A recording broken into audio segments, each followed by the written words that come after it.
د انعکاس میډیا ګرانو لیدونکو او اورېدونکو سلامونه. هیله درک روغ او د ژوند پر چارو به برلاسی یاست. یو ځل بیا هم ستاسې په درانه حضور کې مورې ته مې زړه کې د ناول له دوهمې برخې سره حاضر شوم. تمه ده چې دا برخه به هم را سره تر پایه واورئ.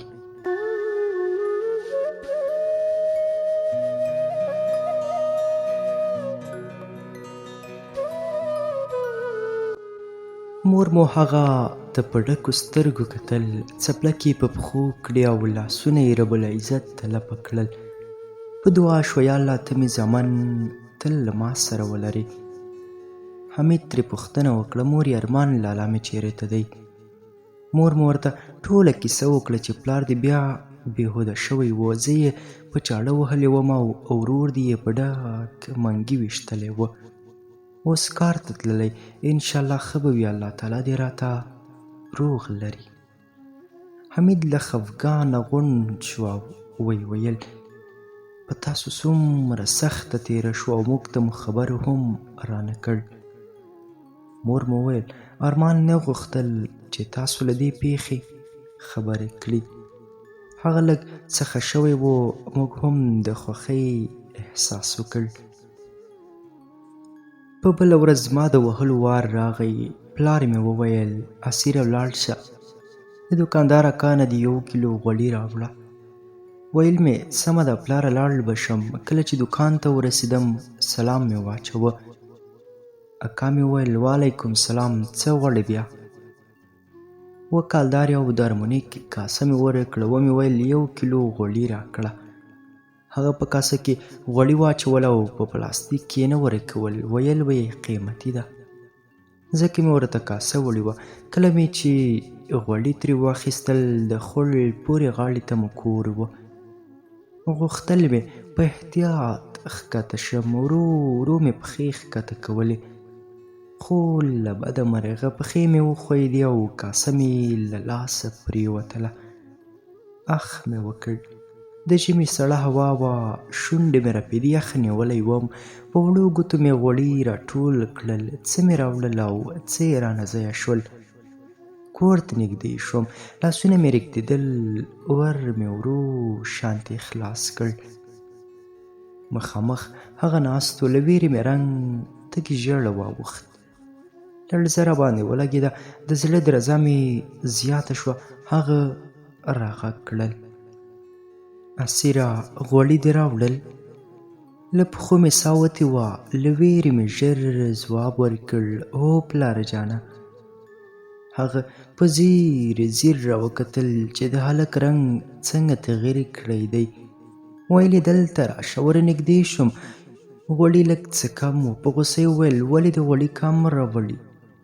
له ویرې مې ورته وویل د حنیف دوکان نه مې راوړي. دروغ مې ځکه وویل چې د هغه دوکان لږ څه لرې وه، که د تره دوکان مې ورښودلی وی نو بیا یې بیرته لیږلم. فکر مې کولو چې د وهلو نه به وژغورل شم، خو له بده مرغه وهل مې په تقدیر کې لیکل شوي وو. په 2 لاسو یې پورته کړم او په ځمکه یې راوویشتم.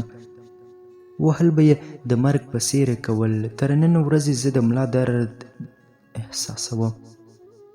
مور مې رامنډه کړه، کلکې سینې پورې ونیولم او هغه ته په خیرو شو چې ولې ظالمه موږ لا ښه شوي نه یو او دا هم راتایبې کوي؟ ولې داسې هم څوک کوي؟ د هغه حوصله کمه وه.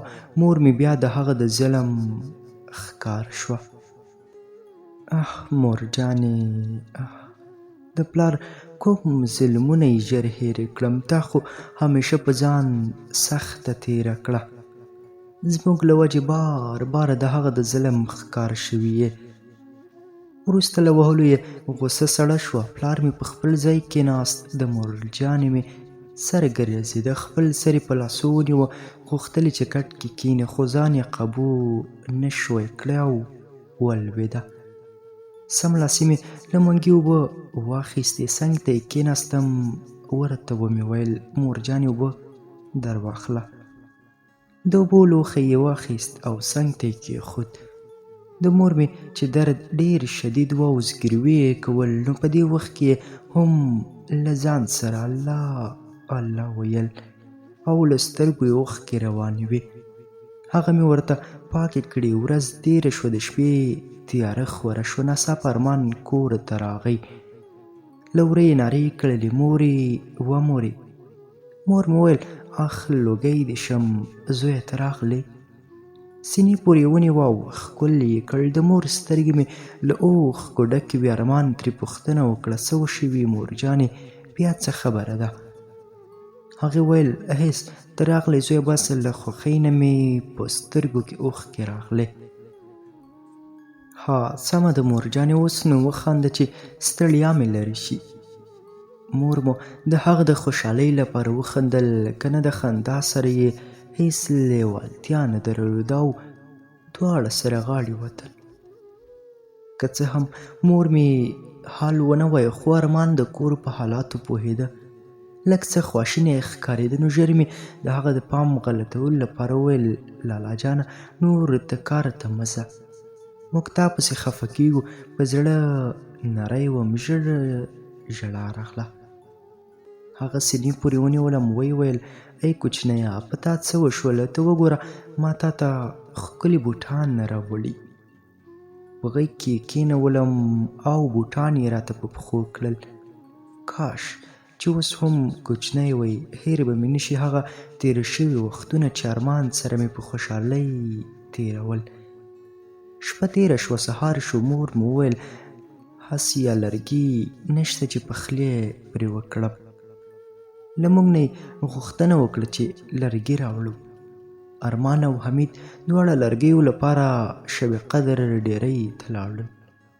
هلته نږدې د ګنیو زیات پټي و. پلار مې د چرسو عملي و، کور کې له ځان سره غورېده. ناڅاپه یې غږ کړل: وده ارمان مورې. هغې چې مخ ور واړاوه، ده ورته وویل: ارمان چې مزدوري کړي هغه پیسې ما ته راکه. مور مې ورته وویل: صبر چې ارمان راشي ترې اخلم یې، بیا به یې درې کړم. ووېرېده چې بیا مې ونه وهي. پلار مې بیا خبره تکرار کړه: پیسې راکړه. یو ګزار یې پرې وکړ.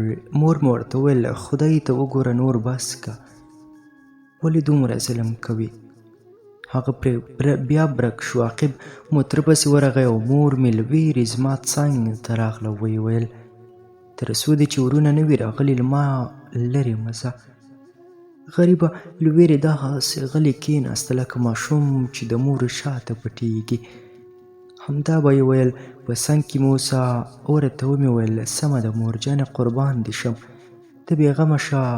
هغې وویل: زه به دلته تکیه وکړم چې لږ مې سردرد ارام شي. ومې ویل: ارام وکړه مورجانې. د لمر وړانګې راخورې وې، څادر یې په ځان راخور کړ. د سره تکلیف یې زیات و. ویده شوه. پلار مې له ځان سره بد رد وویل. د هغه عادت و چې کله به یې چرس نه و، لومړی به یې بد رد ویل او بیا به یې وهل کول. دغه شیبه عاقب له تره سره یو ځای راغی. سم له واره یې په هغه وار وکړ. دواړه سره ونښتل. تره مې ټوپک ورپسې راوړ. کله یې چې ډز پرې کولو، نو د وسلې شپېلۍ دیوال لیورې ته ونیوله تر څو یې وویروي. تره مې مرمۍ تېره کړه او د دیوال طرف ته یې ډز وکړ. مرمۍ انعکاس وکړ او زما مور په لاس ولګېده.